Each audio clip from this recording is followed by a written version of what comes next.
Hello again, YouTube. So, before I head out again into the forest, I thought I'd show you my knife of choice this time. And Magnus Andersson on YouTube uses this one extensively, and he convinced me that it's, in fact, a very good blade. It's the Gerber Prodigy. It's a very nice knife, very beefy. It's got a great 90-degree spine for, which is useful for a lot of bushcraft things, like striking a ferro rod, making fine shavings of tinder. It's got a combo edge, and some people hate serrations, but they don't actually. You can still carve fairly well with this one, and you can make feather sticks without too much trouble. So overall, it's a very good blade. Now, I still use the original sheath because I quite like it. I mean, it doesn't need two snaps. I might remove this one at some point, but here's my modification. This is my backup fire steel, which I've attached to it with two pieces of Velcro that I've looped through this part, and it goes right through here, and it's held in place with this rubber band, or whatever you call it, hairband. And I mean, this is absolutely not coming out. Yeah, so this is my backup fire steel. It's not my primary one, so if I break my primary steel, or if I lose it, then I'll turn to this one. I've also put a fine diamond stone here, and this is not going to fall out. I mean, it can slide around a bit, but it will not get past the second piece of Velcro. So that's good to have if you need to resharpen your knife out in the field. It can be used for serrations too, if you use the very edge of it. But I wouldn't recommend it. It's best to simply wait until you get back home and I use the Spyderco Shopmaker to sharpen all my knives. Anyways, I've been talking for way too long, so let's head out. This is what I'm taking with me today. A foldable saw, a fixed blade, a foldable cup, field sharpener, a canteen with water, and my first aid kit. And the food is coffee, hot dogs, and ketchup.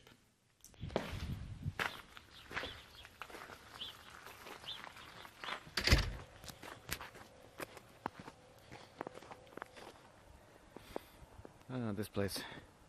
I used to live here about 20 years ago, and I still remember it quite clearly.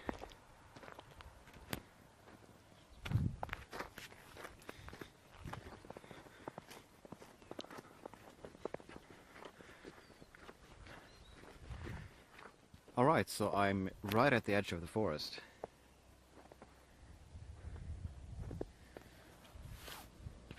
So here's my sharpener. But where's my blade? Well, the Swedish law actually says that you're not allowed to wear a blade in public spaces, to restaurants, pubs and stores and so on. A Victorinox multi-tool or a Swiss Army knife, that's fine. However, fixed blades, not fine. So you have to wait until you reach the forest itself to actually put it on your belt, which is what I'm going to do now. Alright, we're here. So, got my knife with me, finally. And I just realized something. I left my fire steel back at home. So, that means I'm gonna have to use the backup fire steel, which is okay, but I don't like it. But overall it's fine. I have a lot of fire steels back at home. If you need a fire steel, I recommend you check out the eBay seller X Price. I'll put a link in the description. This is where I buy the majority of my fire steels and magnesium bars, and they only sell high quality products. Alright, so left, right, or forward. If you go left, you'll come back to the town. If you go right, you'll eventually reach the only beach we have in this place. But this is not the time for a swim, so let's move forward, deeper into the forest. As you can see, a lot of people use this trail, so I'm not exactly alone, but that's fine. There's a lot more snow in the trees than I expected, so I don't know if I'm gonna be able to make a fire today, especially with just a fire steel. I do have some fire starters in my first aid / survival kit, but I'd rather not use them. Right or left? Left this time.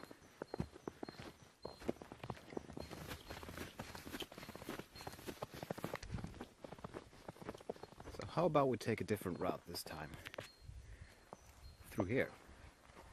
I don't see any footsteps, so I should be all alone. This is called Kyrkstigen, the church trail.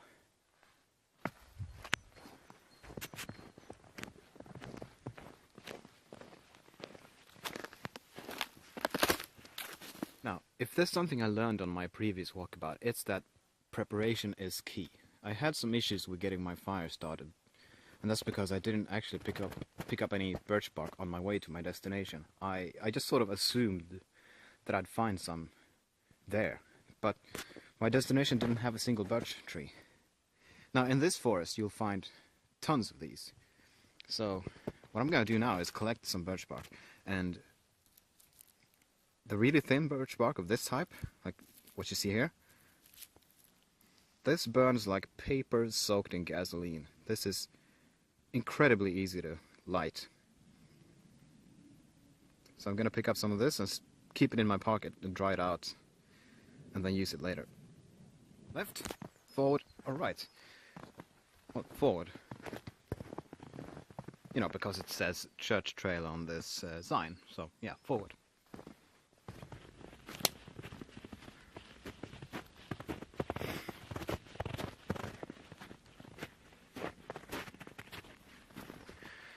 Now, isn't this lovely? Phew. Okay, it's actually opening up a bit, so I should be getting close to the tree I'm looking for.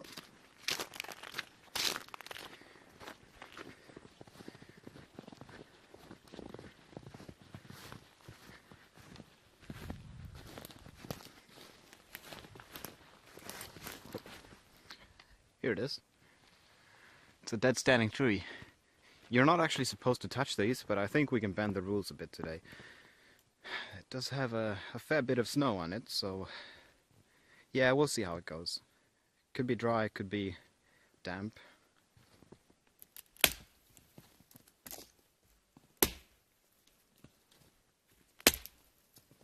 This is perfect.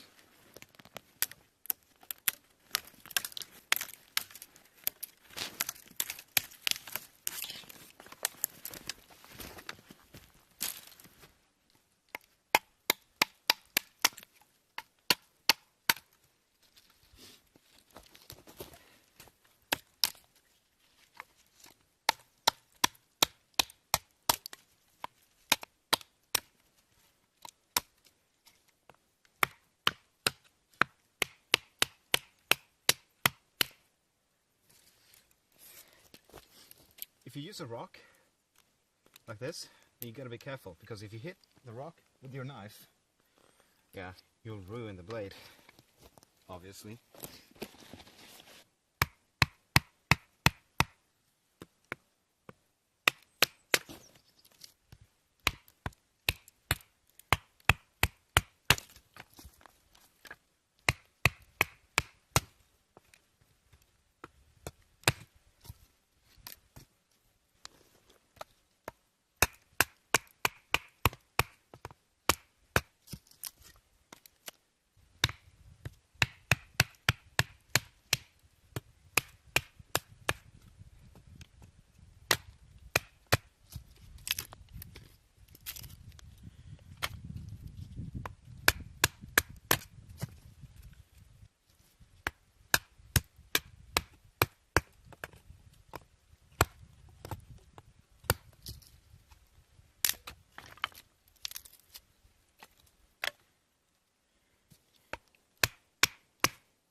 That will be my fuel. Now, people say you shouldn't baton with serrated knives, but the serrations look perfect. 0 damage. Yeah, nothing. No chips on the edge. It's perfect.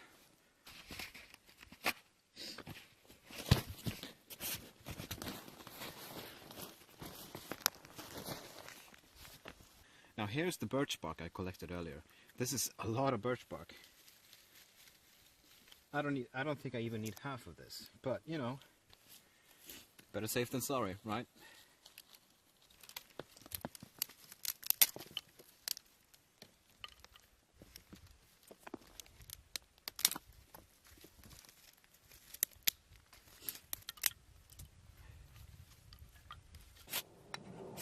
There we go.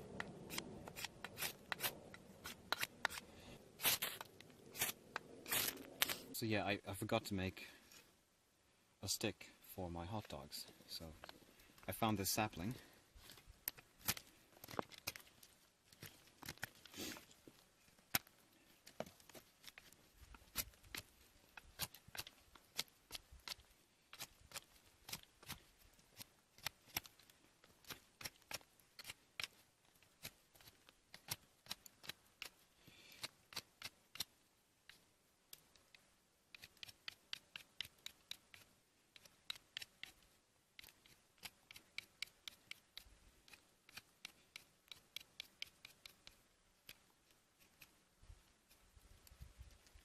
Yeah, good enough. That'll work. Let's try to get this thing lit. Using only my Prodigy and my fire steel.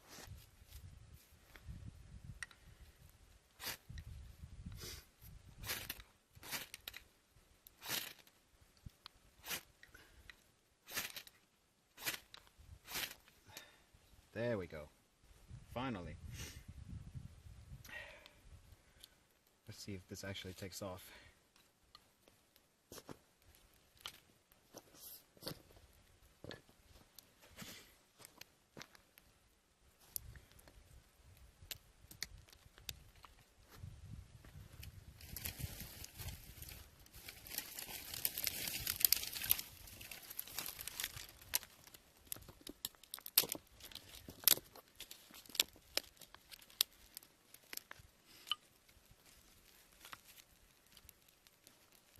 Hey, you know what? I think I did it.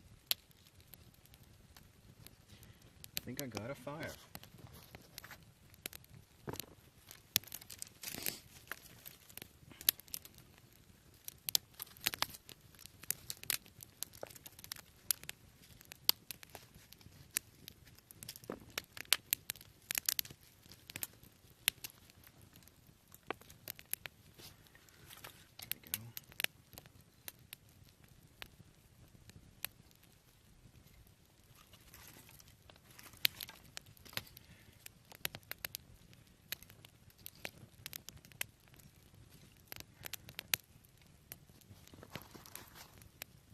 So I think the fire should be self-sustaining from this point on. So I'll be right back.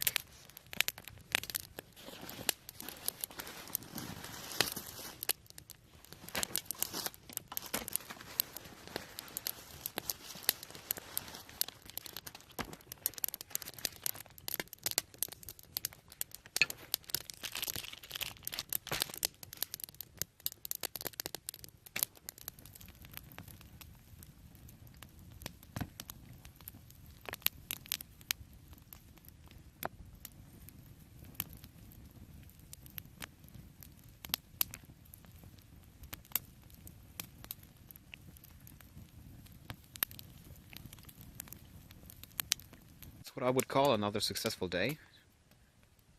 Food, water, fire, something to sit on. And there's my gear.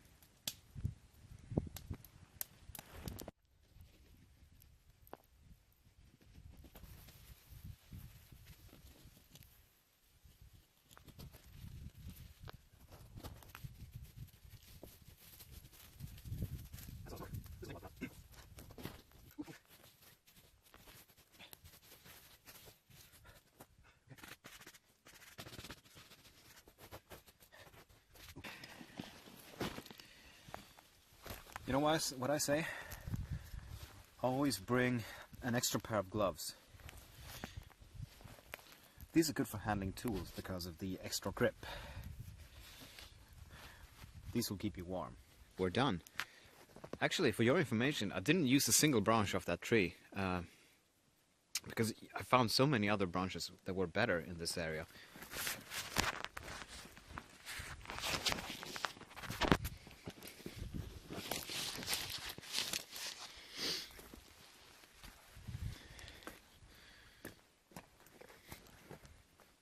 Mm-hmm.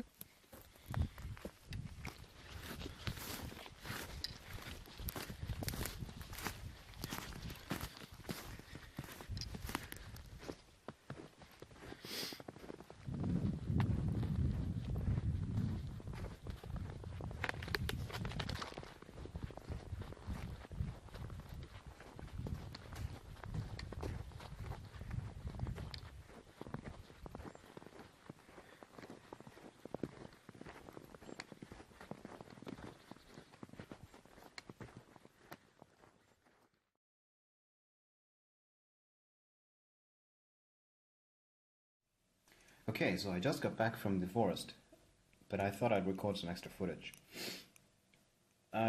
Some of you have probably seen these before. Buckles with a built-in whistle and a ferro rod and a scraper. These are great if you want to make a paracord with extra functionality, and as far as I know, the whistle works quite well. That is super loud. But what about the ferro rod? It's quite small. Can you make fire with this, with the included scraper? So first test is, does it spark? Ah, I got sparks. So, can you make fire with it? Let's test it.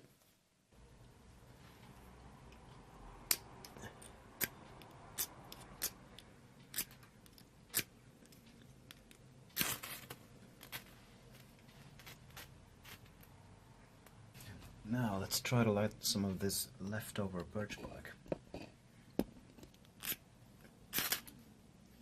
Almost. Let's try again.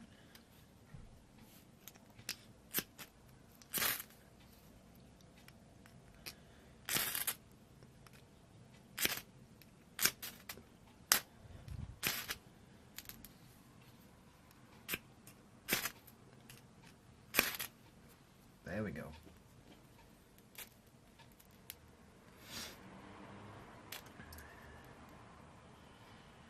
So, if you're thinking of making a paracord bracelet, I would highly recommend adding one of these to it because it adds a lot of functionality.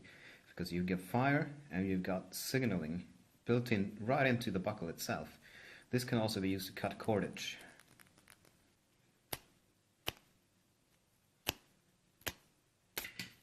There we go. And then the final two strands.